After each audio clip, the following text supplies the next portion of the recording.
नमस्कार, मी श्रावणी वडगावकर आणि तथ्य या चॅनलवर आपल्या सगळ्यांचं हार्दिक स्वागत करते। आज आपल्यासोबत आहे नासिर सिद्दीकी, जे की MIM चे कॅन्डिडेट आहेत।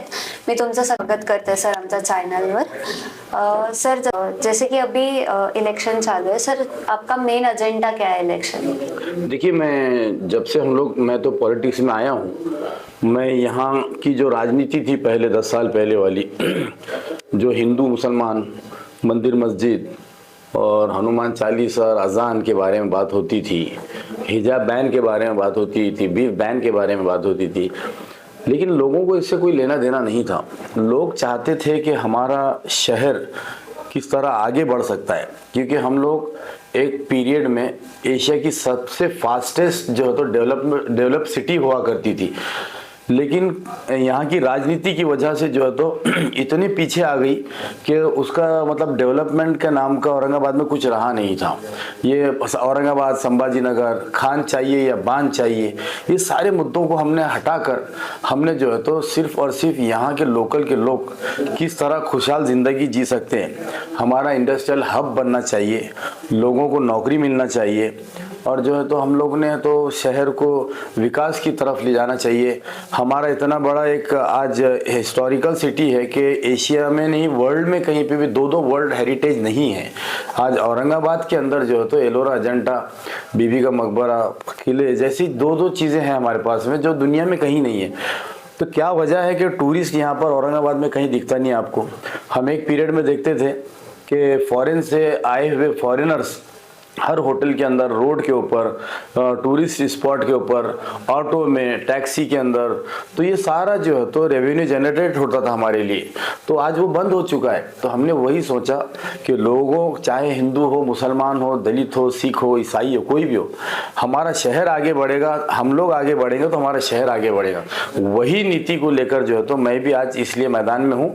और मेरा जो है किसी भी एक भी जितने उम्मीदवार खड़े हैं उन्होंने अपना मैनिफेस्टो बता देना। ये मेरा मैनिफेस्टो आप लोगों के सामने मैं रख रहा हूँ, जिसके अंदर मैंने लिखा हूँ कि जो तो शिक्षा, न्याय नीति, उसके बाद में कम्युनिटी हेल्प डेस्क, और उसके बाद में जो है तो स्किल डेवलपमेंट सेंटर्स, ये सारी चीज़ें जो तो एजुकेशन को अच्छा करना है, हेल्थ सेक्टर में जो तो इम्प्रूवमेंट करना है, ये सारी चीज़ें लेकर मैं तो आज इलेक्शन के अंदर आया हूँ। सर, जैसे कि आपने अभी कहा कि एजुकेशन से लेके आप कुछ करना चाहते हो, सर तो एक हमारे जनता को बताइए कि परफेक्ट वे में एजुकेशन में क्या करना चाहते हो? देखिए, एजुकेशन में ऐसा है कि आज दुनिया बहुत आगे बढ़ रही है और हमारा जो सिस्टम है आज कहीं ना कहीं पीछे है।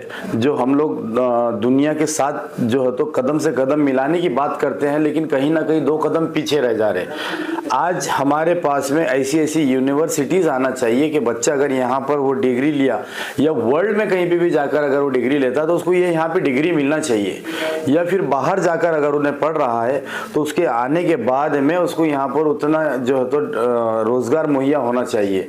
मतलब एक एजुकेशन का एक क्वालिटी ऐसी हो कि आपकी डिग्री देखने के बाद में लोग बोले कि ये औरंगाबाद से आया है, ये बहुत एजुकेटेड बच्चा है, ये यहाँ की क्वालिटी जो है, क्वालिटी ऑफ एजुकेशन ये बहुत अच्छी है।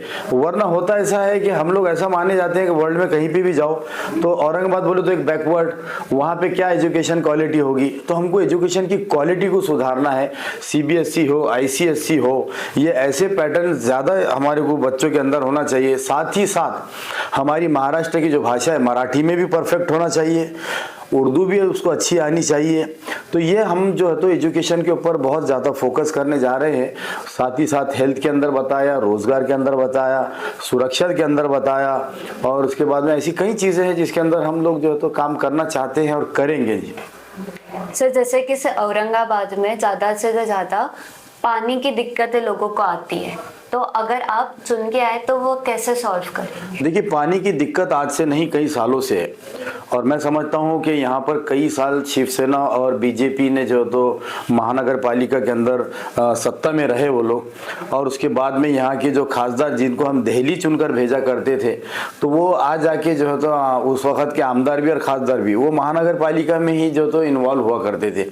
जब एक 1680 करोड़ रुपए का पानी का टेंडर हुआ तो वो लोगों ने ये नहीं देखा कि इस काम को कैसे हम लोग ज़मीन पे जल्दी उतारे। उन्होंने ये देखा कि 1680 करोड़ में से हम क्या मलाई खा सकते हैं। तो उन्होंने लेकर आए एक ब्लैक लिस्टेड कंपनी जिसको लाकर यहाँ पे टेंडर दिया, और वो पीरियड था 3 साल का 4 साल का।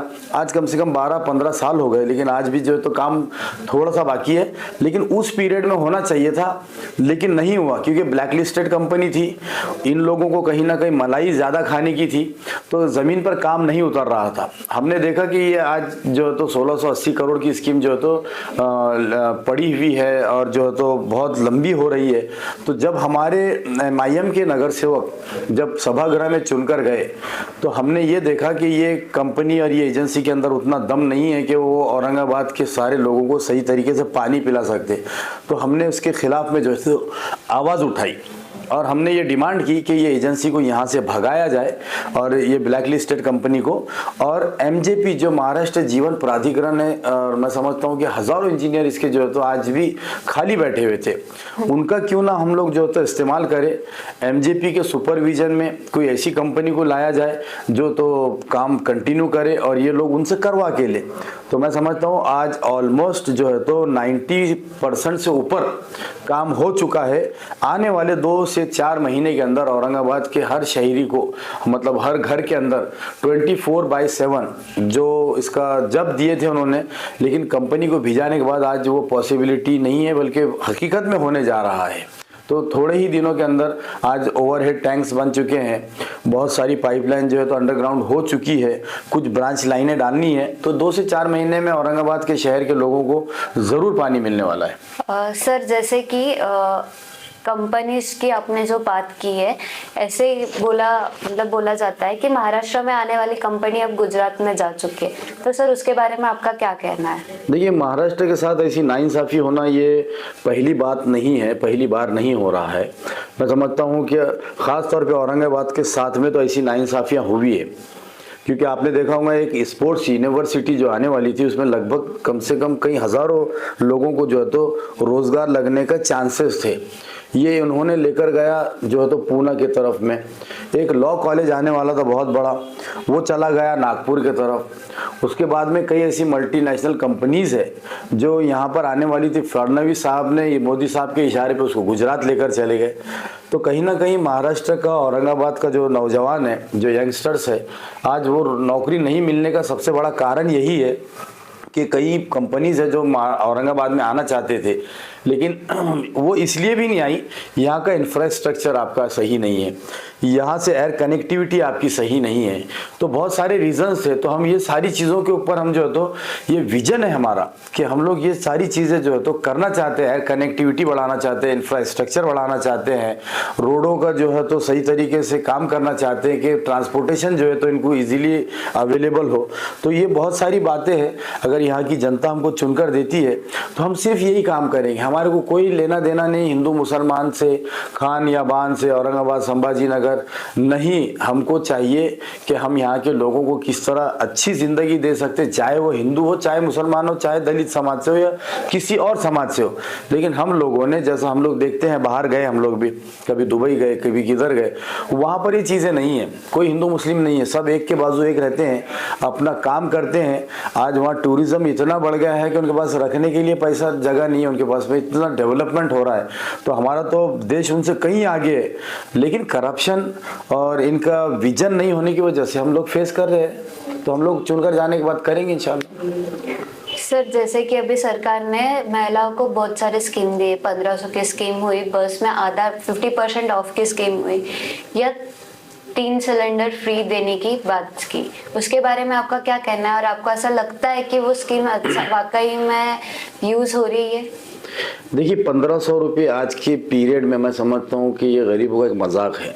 किसी का भी घर जो है 1500 रुपये में चलता ही नहीं है।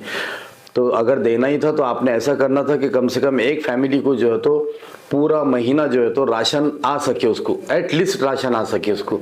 1500 रुपये में तो कभी हो ही नहीं सकता। ये मैं समझता हूँ कि इन्होंने इलेक्शन के पीरियड में, आप 2.5 साल से थे तो आपने 2.5 साल से क्यों नहीं दिया? जैसे ही इलेक्शन आने वाले थे तो आपने जो तो पैसा बांट दिए। एक जगह आपने पैसा बांटे, दूसरी जगह आपने गढ़ा किया। आज कॉन्ट्रैक्टर्स जो है सारे परेशान हैं। मतलब ये आपके पास ये नियोजन नहीं है कि ये पैसा लाएंगे कहाँ से और देंगे कैसे। अगर पैसा दे रहे हो आप तो ऐसा ना हो कि किसी और दूसरे लोगों को डिस्टर्ब हो। आज कॉन्ट्रैक्टर लॉबी जो है तो बहुत परेशान है, हजारों करोड़ रुपए उनका जो है तो बिल बाकी है और वो लोग बड़ी बुरी हालत में है। तो आपके पास ये पहले नियोजन होना चाहिए कि ये पैसा हम लोग कहाँ से जनरेट करेंगे। ठीक है, आपने पैसा बांटे तो आपके बाप के घर से नहीं लेकर आए, ये पैसा जनता का था, टैक्स का था और उसी में से आपने जो है तो दिए। वो तो बहुत कम दिए, मैं समझता हूँ। 15 लाख वाली बात किए थे आपने, कहाँ है 15 लाख रुपए? ये 15 लाख को 1500 रुपए पे लाके आपने मजाक उड़ाया जनता का, और वो जनता उसका हिसाब जो तो ये आने वाले चुनाव के अंदर 20 तारीख को जरूर देगी। जैसे कि आदित्यनाथ ने कहा था बटेंगे तो कटेंगे, आपको क्या लगता है कि ये इलेक्शन में उन्होंने ये कहा, हिंदू के वोट लेने के लिए कहा था या ये सिर्फ जातिवाद पे इलेक्शन लड़ने के? देखिए, योगी आदित्यनाथ बोलने के लिए साधु है, दिखने के लिए साधु है, लेकिन अंदर मैं समझता हूँ उनके एक बहुत बड़ा शैतान बसता है। क्योंकि आपने देखिए, बटेंगे तो कटेंगे, कट कौन रहा है? आज जो है तो ट्रेन के अंदर किसने मार खाया? आज कहीं जो है तो गौकशी के नाम पर कितने नौजवानों को जो है तो पीट पीट के मार डाला गया है। उसके बाद में ज़किया जाफरी का जो केस हुआ अपना गुजरात का, वो किसका हुआ है? ये लोग हिंदुओं के अंदर एक ऐसा भ्रम फैला रहे हैं क्योंकि जनता मिलजुल कर रहना चाहती है। उनको कहीं ना कहीं ये खराब लगता है कि जनता एक दूसरे से मिलकर ना रहे, तो इसीलिए ये ऐसी बातें करते। आज सत्ता में कौन है, मेजॉरिटी में कौन है और हर तरीके से डेवलप कौन है? एजुकेशन इंस्टीट्यूट्स किसके पास में है, दूसरी इंडस्ट्रीज किसके पास में है, हर चीज़ देख लीजिए आप। उसके बाद में हेल्थ के जितने बड़े बड़े हॉस्पिटल्स है वो किसके पास में? कहाँ से हिंदू जो है तो हमारा भाई जो है तो सुरक्षा नहीं है उसको। ये बेकार के जुमले, बेकार की बातें करके जो है तो आपस में नफरत फैलाने का काम करते हैं, ठोक डालेंगे। कभी आप है तो कानून, सुप्रीम कोर्ट आपको पाबंद कर रहा है कि किसी के घर पे आप डायरेक्ट बुलडोजर नहीं लेके जा सकते, आप लेके जा रहे हैं, तोड़ दे रहे हैं। आज मुसलमान है, मेजॉरिटी में नहीं है, बर्दाश्त कर रहे हैं, सहम कर रहे हैं, लेकिन सबसे बड़ी आवाज़ अगर किसी की है, ऊपर वाले की लाठी में आवाज़ नहीं होती, लेकिन वो लाठी चलती है। चाहे मुसलमान हो, अगर उसने गलत काम किया तो उस पर भी चलेगी, और हिंदू हो तो उसके ऊपर भी चलेगी। सर, अगर आपने लास्ट इलेक्शन में 70,000 वोट लिए थे, आपको क्या लगता है इस बार आपको दलित समाज वोट करेगा? मेरे को दलित समाज के साथ हिंदू, मुसलमान, ये तीनों समाज जितने भी है, मेरे पास इतने कॉल है, इतने आश्वासन है उनके कि भाई हमने आपको 5 साल हारने के बाद ग्राउंड पे देखा, और जो जीते थे उनको सिर्फ जहाँ पे रोड बन रही थी उसके अंदर जहाँ से उनका फ़ायदा था वहाँ पर दिखे वो लोग। कभी इनॉग्रेशन वो रोड का करते थे क्योंकि उसके अंदर उनको जो मिलना था वो मिलना था, वहीं पर उनका इंटरेस्ट था। लेकिन मैं ऐसी ऐसी जगह गया जहाँ पर कि किसी के मतलब सीवरेज का प्रॉब्लम हो, वाटर का प्रॉब्लम हो, लाइट का हो, रोड का हो या कोई और प्रॉब्लम्स हो, मैं हर जगह पहुँचा। क्योंकि मेरे अंदर जो है तो राजकारण नाम की चीज़ ही नहीं है। मैं समाजकारण की नियत से जो तो यहाँ पर आया हूँ और समाजकारण करने में ही मुझे इंटरेस्ट है, और वही मैं आगे भी जो तो इसको कंटिन्यू करूँगा। सर, अगर आप चुन के आए तो पहले 100 दिन का क्राइटेरिया आपका क्या रहेगा? देखिए, मैंने मेरा अपना मैनिफेस्टो जो है तो यहाँ पर रखा हूँ, और मैं आपको बताया हूँ कि किसी भी कैंडिडेट ने अपना ऐसा मैनिफेस्टो बता देना आज की डेट में, तो मैं आने वाले 100 दिन के अंदर जो है तो शहर को जो बड़े बड़े प्रॉब्लम्स है, कुछ हॉस्पिटल इनकम्प्लीट है, कहीं भर्ती नहीं हुई, जैसा इम्तियाज़ जलील साहब बहुत दिनों से लड़ाई लड़ रहे हैं कि आज हॉस्पिटल इतने बड़े बड़े बना के रखे आपने, लेकिन वहाँ पे आज भर्ती नहीं है। महानगर पालिका के अंदर देखिए आप, वहाँ पर मैन पावर बहुत कम है, लोग फेस कर रहे हैं प्रॉब्लम्स। तो ऐसी कुछ बड़ी बड़ी 5 चीज़ें हैं जो शहर के हर इंसान से जुड़ी हुई हो, तो वो हम लोग ने निकाल के रखे हैं।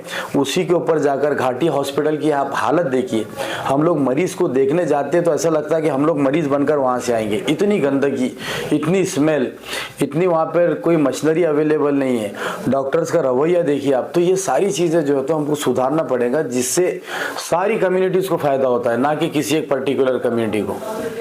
Thank you sir for your experience. Thank you.